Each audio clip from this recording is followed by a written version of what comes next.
Hi there. I'm standing here on the banks of the River Thames, home to some of the world's most iconic landmarks. Recently, I got to visit one of London's up-and-coming dining precincts, situated right in the shadow of one of these landmarks.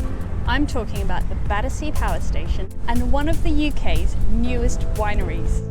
Vagabond is one of the growing number of urban wineries that are popping up in cities around the world. And I was lucky enough to have Gavin, the winemaker there, show me the ropes. Stay watching to see it for yourself and to find out more about these urban wineries, English wines, and how an Aussie winemaker has found his niche so far away from Australia.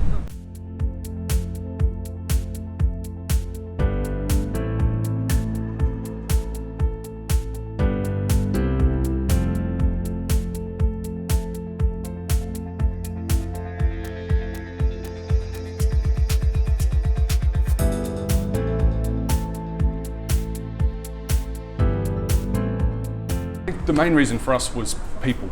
Rather than expecting people to come out and visit us if we'd built a winery in Kent or Sussex in the countryside, we thought we could turn that dynamic on its head. We only harvest once a year, and although I do spend quite a bit of time in the vineyard doing sampling and things like that, we thought we can bring the grapes into London once a year, and for the rest of the year we're surrounded by 8 million people. And hopefully we can attract some of them into the winery to see a little bit about how wine is made, learn about the whole process. Vagabond's uniquely well set up to, the wine geeks can go off on their own and taste a number of wines. Every Vagabond store has at least 100, sometimes 150 wines available by the glass. The wine geeks will often go off and have a taste. Everything's available by the 25ml serve or 125 or 175ml glass. So you can really dip in and out and you can discover what you like. It is crazy, and I kind of like that. I like the fact that people can come in during the harvest and have a look at things. They can try the grapes, they can try the grape juice, they can actively see and smell the fermentations. There's a lot of sights and sounds that go on during the harvest, and most wineries are closed. Even if you were to visit any of the well-known wineries in the countryside, they're generally closed during harvest, certainly to visitors. And we didn't want to do that. We wanted to be open at that time because for us it's one of the most interesting times of the year, and we wanted to share that with people. I've had people come in and I've chucked them in the press to help squash fruit down. If someone walks in and wants to give a hand, we'll absolutely take them. I'm always looking for people to help out with bottling. That's pretty tedious, but that's always anyone there is a welcome addition. But absolutely, if people walk in off the street, they're going to get to try the grapes. They're often going to be able to try something from tank, see some of the fermentations. The whole point was to break down that barrier between the cellar door and the winery. And we wanted to do away with that completely so that people could literally just come in and see what's happening in the production zone. People are welcome to come in. When we've got grapes here, we wash them and we hand them out. People can try the fruit. It's quite different to most people's idea of a grape is a large berry from a supermarket. Might be seedless, and generally they're bred for disease resistance and durability. Whereas wine grapes are bred for flavour. So they're much smaller. The skins can be thicker or thinner. They're full of seeds, but they're also full of flavour, and they taste incredible. We give people a taste of the juice of the berries, and they can see and smell the fermentations. They can see the things bubbling. A lot of the terms that people throw around and the vocabulary around wine, people have heard those terms, but they don't fully understand them. So when they see an active fermentation and the gas bubbling up, and all of a sudden, the penny drops. Or they see a pneumatic press or a destemmer in action, and it fills in a lot of the gaps that people have had if they're geeky enough to read about wine anyway. It's an unusual term because I think all wine, in a sense, is natural. You're not allowed to add flavourings or there's a lot of things that you can't add to wine. So I think a lot of wine it's a fairly natural drink. Certainly when compared to a lot of other, highly processed foods and drinks that are available. It's an unusual term. I think there's the very dogmatic idea of natural wine, which is, organic and often biodynamic grapes that have no sulfites added or nothing else added at all. But then if you look at the criteria to enter some of the natural wine shows, they're actually allowed a small amount of sulfites. Often the vineyards are allowed to spray copper and sulfur to help prevent fungal diseases.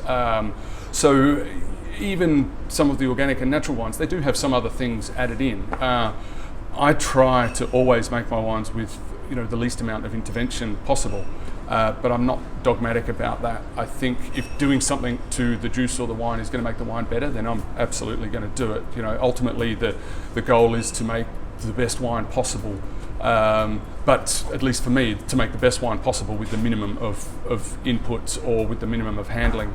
When I first got to London, it would have been 2008 or 9, I guess. Natural wine was just beginning, and it exploded onto the scene because people were ready for wines with interesting flavours and textures, and obviously people want less processing as well. And I think from that initial excitement, certainly a lot of people in the wine trade blew them off as being faulty wines that were often they often smelled a little bit like cider or vinegar and things like that. There's no excuse for faults, and especially not when it's just dogma. A lot of the natural wines that we're seeing in the market now are much cleaner, and whether that's because of better technique, winemakers using very small amounts of sulfur dioxide judiciously, or copious amounts of inert gas to protect the wines. They've definitely made some changes. So I visit the vineyard normally in the weeks leading up to the harvest to check on the fruit, check sugars and acidity, stuff like that. Normally, it can even be 2 or 3 days before the harvest. We'll pick a date. We want decent weather, hopefully, and then we go out on the morning of the pick. It's up at 4 or 5. Drive out to the vineyard, supervise the pick itself, load up the truck, drive it back. We have two vans ourselves. We drive the van back, and then we unload the fruit onto pallets, and everything's hand harvested. I like hand picking, mainly for the fact that it allows people to choose what they include. You machine harvest, you shake the vine, you take everything, the good and the bad, everything goes in. When you hand pick, you've got the ability to choose, and that's especially important in the UK, where there often is a little bit of fungal disease in the vineyard. So you can discard bunches that aren't right. And we pick into 20 kilo crates. We load them up on pallets. We bring those crates right into the winery here. We set up the crusher destemmer. Whole crates go into the crusher destemmer, and inside it's a little bit like a tumble dryer. Tumbles the grapes around. The berries are ejected out and down into the pump, and the stems are tangled up and thrown out the back. We don't destem everything. There are some varieties like Chardonnay and the Pinot Noir Rosé that we press as whole bunches, but certain varieties like Bacchus especially actually benefits from a little bit of skin maceration. The grapes then go into the press behind us here, which is a pneumatic press. It has a perforated screen on one side and an airbag on the other, and the airbag pushes the grapes against the screen, breaks the berries, the juice comes out into the tray underneath, at which point we pump it into one of the tanks here. This is for white grapes, obviously. Red grapes we macerate on the skins, but for the white grapes the juice stays in tank, normally stays in there for a couple of days, where it settles out, and then once the sediment has formed on the bottom of the tank, we will transfer the clarified wine to another tank and we'll start the fermentation. And doing that in such a way as we can protect the wine without using a lot of sulfur or any, often involves a lot of gas. I'm really lucky because Vagabond, the wider company, uses argon in the machines. So we get a great price on argon, so I get to use a lot of argon, which is a big luxury for a winemaker. Most people will use nitrogen or CO2 or something, but argon's very heavy, very dense, and really effective at blanketing the juice. So and then I normally will warm the juice up so that I can get the ferment going really quickly. For some of the natural wines, I'll actually start a pied de cuve beforehand, so that I've got an active fermenting culture that I can then inoculate the wine with. And doing that really rapidly stops any ethyl acetate production, which is a big risk of especially natural wines. Literally all happens in this corner, yeah, absolutely. We've got 25 barrels on the other side, which are in a little temperature controlled cabinet, I guess. So occasionally we will string hoses across the winery, but even then, not often. The Chardonnay goes to barrel and stays there for 10 months, normally doesn't move. So I try and minimise the amount of barrel work that I do.